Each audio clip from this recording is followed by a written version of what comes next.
Oh.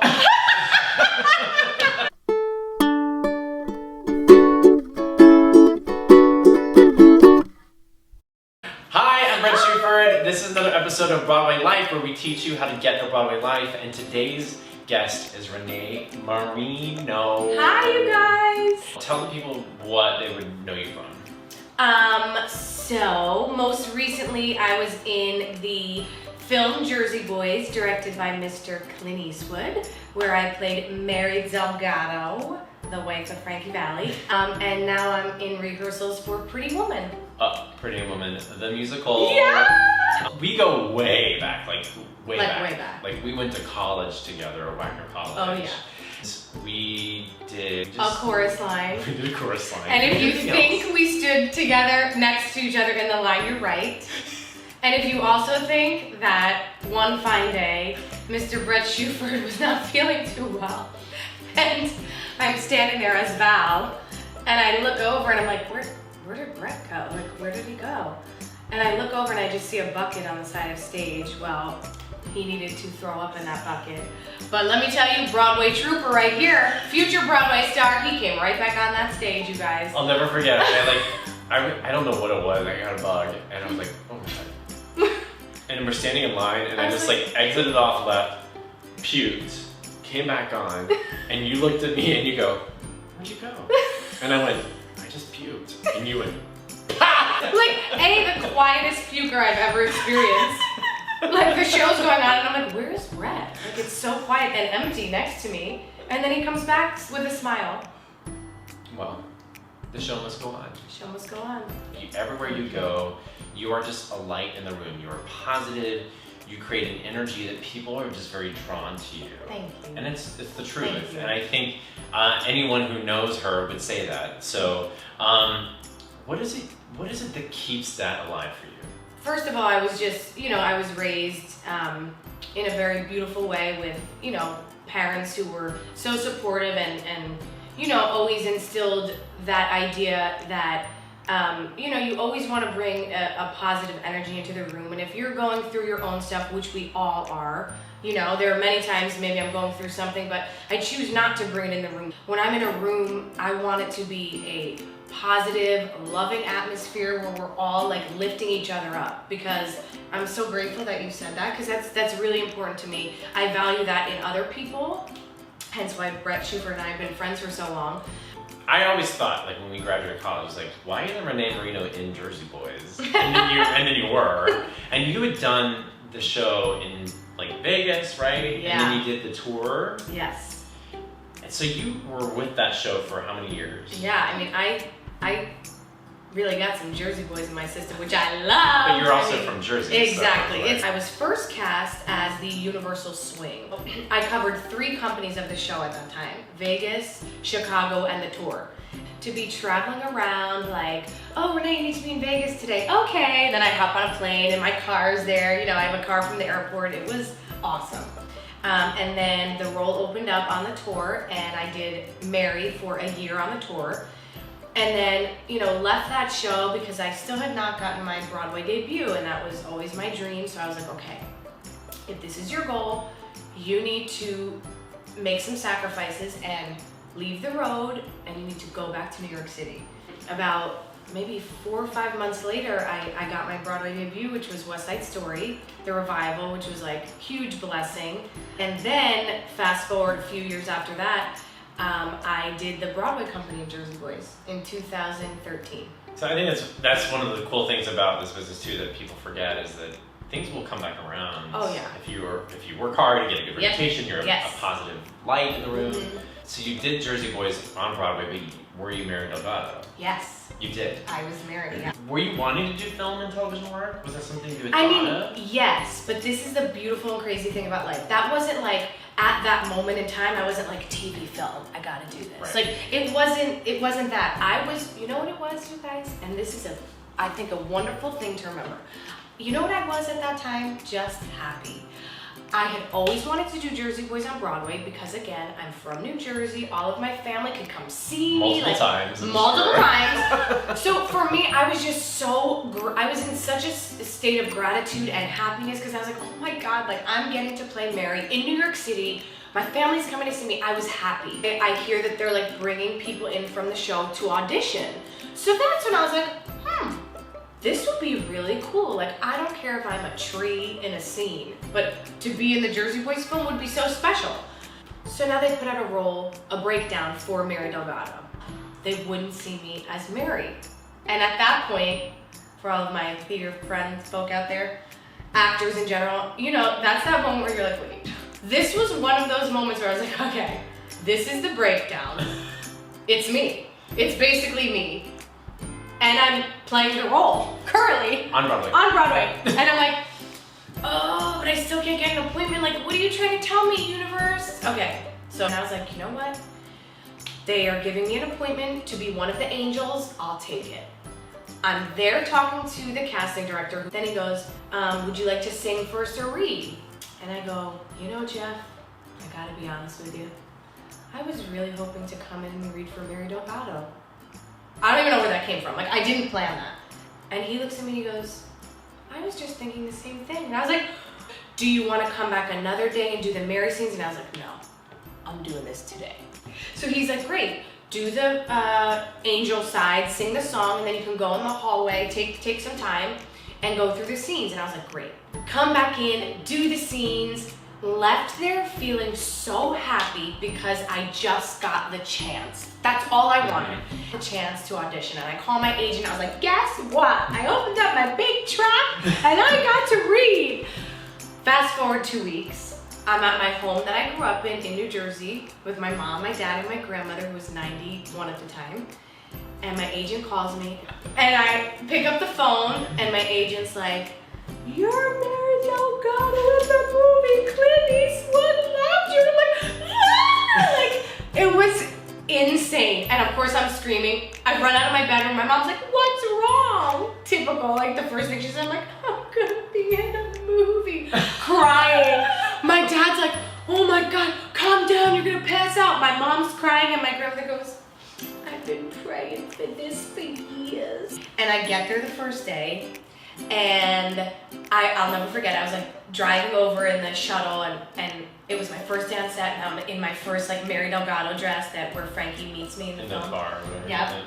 And Clint came up to me and he was so complimentary and he's like, you know, I saw you in the show and it was, you know, went around to all the different casts, but you were it. And then you came in and put yourself on tape and it was the icing on the cake. And that whole first day I was like holding back tears. I was like, oh my God. What's really cool to me too is that you're persistent without being pushy. I think that's such a hard balance to find for so many actors. They don't know how to ask for what they want because they're so afraid they're going to be that person. Totally. Or and the truth is, if you really come from an authentic place and yes. you really come from a place where you're respecting the relationship and you're respecting the other person, mm-hmm. there's no possibility of that happening. Yeah, it all goes back to just being yourself and being grounded in that. And I think that's so important for auditions too. You know, especially being like a young actor, like very green. You always think like there's something you have to do. And don't get me wrong, yes, if they say prepare 16 bars of a standard musical theater, do that. You know what I mean? Like, don't sing a rock song if you don't have to. But be yourself. Like, don't go into the room being like, I know that they need like, you know, like a leading lady who's like really put together and calm. And then you walk in there like being inauthentic. You can see it right off the bat. And like you said, in that moment, I was just being very true to myself because I knew in my heart that this was right. And I wouldn't do this for every role, but I mean, for me, it just felt so right. And I was like, if I don't try and ask, all he could say is no. Then I would have been very upset with myself because the film would have come out and I would have said, Renee, all you had to do was ask. So many actors, I think, get into a very result-oriented mindset, right? So now you've booked this movie, like now you're supposed to have a film career and a TV career and how did you, and you did, you went to LA. Yeah. Okay, so how long were you in LA? I was in LA for 3.5 years. And it was the impetus of the film that did that, right? Yes, yeah, I had, excuse me again, never did TV film before this film. Once we filmed it, I was like, you know what? this is my time to try LA, baby. Like, I've always wanted to try it, but New York always kept me here, which was great. Got to meet with everyone, you know, head of CBS, NBC, Sony, and it was wonderful. It was like my introduction into this world, auditioning for pilots, you know, getting called back and going in for producers, and it was amazing. Then the film comes out, and then after the film, that following September, I booked my first guest star, which was so cool. It was on a brand new pilot. But that pilot lasted 8 episodes, and then that was it. You know, it was time for me to, my husband and I actually, we, you know, wanted to come back here and kind of start our life, you know, get a home, and so that's what spawned us to come back. And, you know, it's so interesting because a lot of people can say like, oh my God, like, how do you go from being like, you know, like the lead female in this feature film to like going back to Broadway and like being in the ensemble? And I'm like, because to me, work is work. Did you feel like there was a moment in your head where you had to humble yourself in a way, or do you feel like there was a moment where you had to? Did you feel like you resigned in any way, or what would be the word to describe what it felt like coming back to New York and going back into an ensemble? First of all, I don't have an ego. Never did, never will.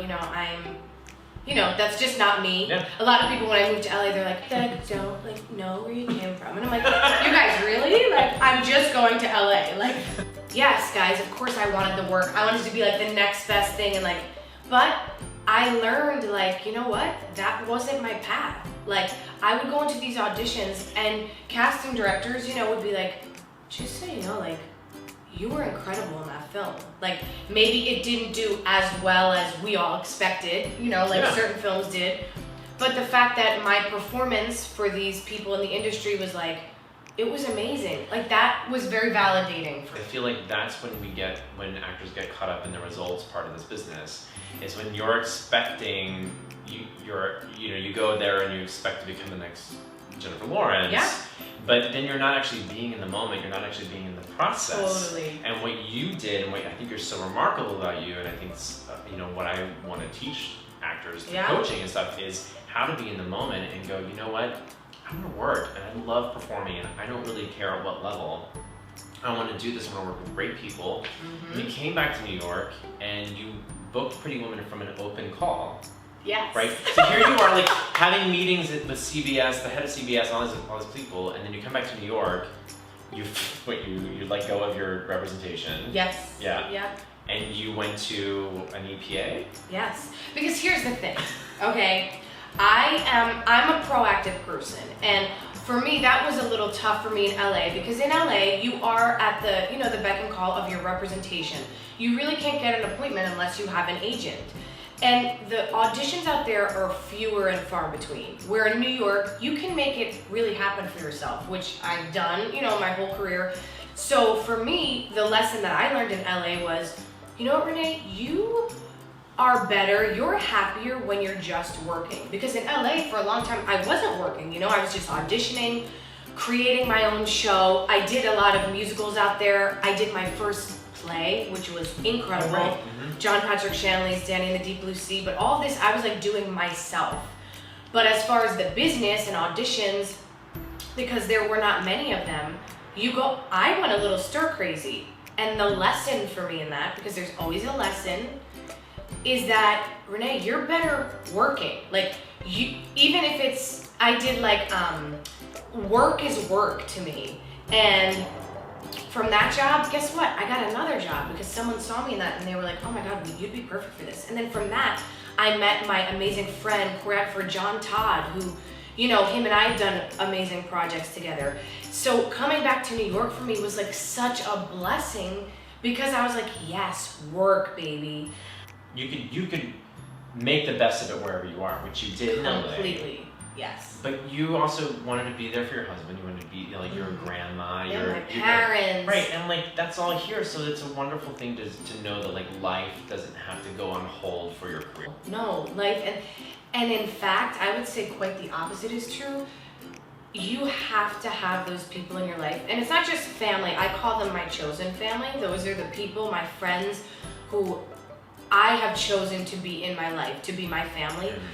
you need those people because it's brutal. This business can be brutal, and we all know it. It's, you know, it's crazy. We're crazy. But we love it, and we do it because we love it. But if you don't have a strong support system, and if you are not, I guess I call it being well-rounded in your life. Like, I've always been that way. Live your best Broadway life by being present in whatever you're doing. Thanks, Renée Marino. So you can see her in Pretty Woman. When are you in Chicago? March 13th to April 15th, and then we come back to the Broadway starting July 20th. Live your best Broadway life. Thanks for watching. Subscribe, give it a thumbs up, and see you soon.